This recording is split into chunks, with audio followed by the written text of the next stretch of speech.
Ni kenshi na kenshi humvikana impaka hirya no hino iyo hari ubajije niba koko ibivejuru cyangwa se aliens bibaho. Bamwe bakemeza ko bibaho, abandi bakabihakana.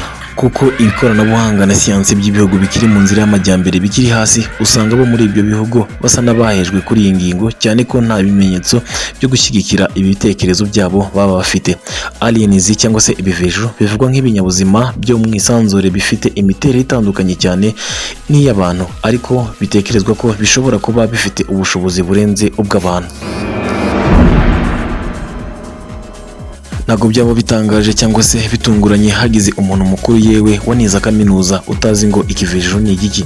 Ni ijambo risa n'iryagizwe ibanga igihe kirekire, ku buryo abenshi mu batuye isi nta bumenyi babifiteho cyangwa se baritinya cyangwa se bakaba batarigira banabyumva. Uko iterambere mu bya siyansi n'ikoranabuhanga rikomeza kwiyongera, amwe mu makuru ajyanye n'ibyo binyabuzima byo mu isi cyangwa se byo mu isanzure yatangiye kugenda amenyekana. Bamwe babyise ukuri guke kubera imyemerere yabo. Abizera Bibiliya bo bakavuga ko ari imbaraga z'umwijima cyangwa se za sekibi zidashobora kugaragara. Urujijo rwakomeje kuba rwinshi, hibazwa uko ibyo binyabuzima byaba bibaho, uko byagera ku isi, n'icyo byaba bije gukora, niba byashobora kuhabana n'abantu cyangwa bizaba nk'abafasha b'abantu cyangwa se b'ikiremwamuntu. Ni inkuru ndende ishobora kuba iteye ubwoba kuri mwe, ariko ikaba inateye amatsiko ku bandi. Impaka z'igihe kirekire zatangiye kugabanyuka, abantu bamwe bahabwa ibimenyetso n'ibihamya batangira kwemera ko aliens zishobora kuba zibaho. Ku itariki 5 z'ukwezi kwa mbere umwaka wa 2021, umwongerezakazi Ellen Sharman wabaye uwa mbere mu gusura sitasiyo y'ibyogajuru ya Mere iri mu isanzure mwaka wa 1991 yabwiye The Guardian ko ibivejuru bibaho kandi ko nta mpaka zikwiye kugibwa kuri iyi ngingo.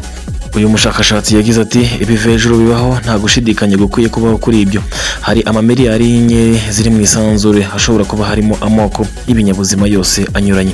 Yakomeza ahamya ko ibi bidateye nkatwe cyangwa se bidateye nk'abantu, kuko ngo bigizwe na nitrogen na carbone. Ati ntabwo bishoboka kuba byatera nk'abantu. Uyu mushakashatsi w'imyaka 55 yavuze ko binashoboka ko kuba ibi binyabuzima byaba byaramaze kugera ku isi, ariko ko bitakorohera buri muntu wese kugira ngo abibone. Ibyo ari byo byose afite uruvugiro kuko isanzure yarigezemo, ndetse arimaramo iminsi 8 yose ari mu bushakashatsi, ubwo yari afite imyaka 27 y'amavuko. Ubwo yaganiraga na CNN ku itariki 13 z'ukwezi kwa 12 mwaka wa 2017, Louise Elizondo wigeze kuba umuyobozi muri Minisiteri y'Ingabo ya Amerika cyangwa se Pentagon, yavuze ko hari ibimenyetso byerekana ko ibivejuru bibaho. Ibi yabitangaje ubwo yarabajijwe ku mushinga Pentagon yigeze gukora ubushakashatsi ku byo bamwe bita kibonumwe. Elizondo wari uhagarariye ubwo bushakashatsi yavuze ko hari ibimenyetso bigaragaza ko hari ibindi binyabuzima byageze ku isi. Yagize ati icyo nizera nuko hari ikimenyetso simusiga ko dushobora kuba tutari twenyine kuri iyi si.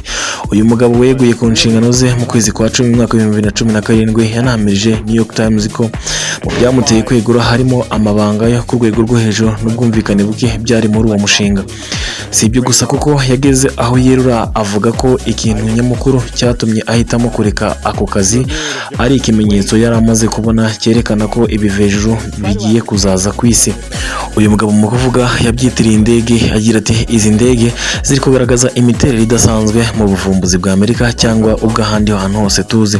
N'ubushakashatsi bwari bugamije gusuzuma niba kibonumwe zari zigaragaye mu kirere cya Amerika zidashobora kuba hari icyo zahungabanya kuri Pentagon. Byavuzwe ko byari ibintu bigaragara mu buryo budasanzwe, ku buryo hari ubwoba ko byahungabanya umutekano. Mu ntangiriro z'ukwezi kwa 12 mwaka wa 2020, umwe mu bigeze kuyobora umushinga w'abanyayisiraheli wo gucunga umutekano mu isanzure, AM Ashad, yaburiye abatuye isi ko ibivejuru bihari ndetse ko zikorana na bamwe mu bayobozi b'ibihugu byo ku isi.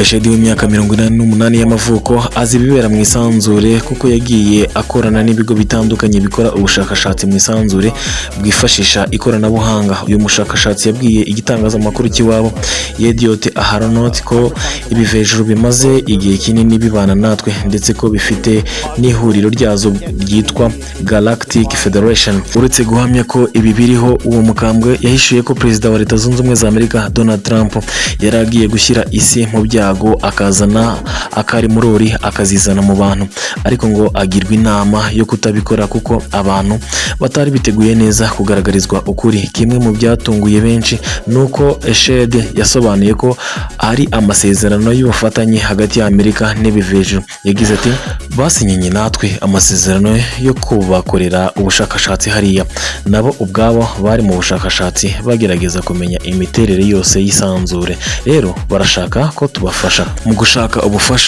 Iyo naribonye ivuga ko abashakashatsi Amerika yohereje muri Israel yabitiriye ingabo zigiye mu butumwa bw'amahoro. Andi makuru yabaye mashya mu matwi ya benshi nuko Eshede yasobanuye ko ubu mu isanzure hari agace gaherereye ku mubumbe wa Mars aho izo aliens zihurira n'abantu mu mikorere yo kongerera ingufu iryo huriro ryazo. Ibyo byose uyu munya-Israel yavuze. TMZ yabihuje n'amashusho y'imvugo ya Barack Obama wabaye perezida wa 44 wa Leta Zunze Ubumwe za Amerika, wigeze gukomoza ku bivejuru avuga ko abaperezida b'icyo gihugu baba bazi ibyabyo.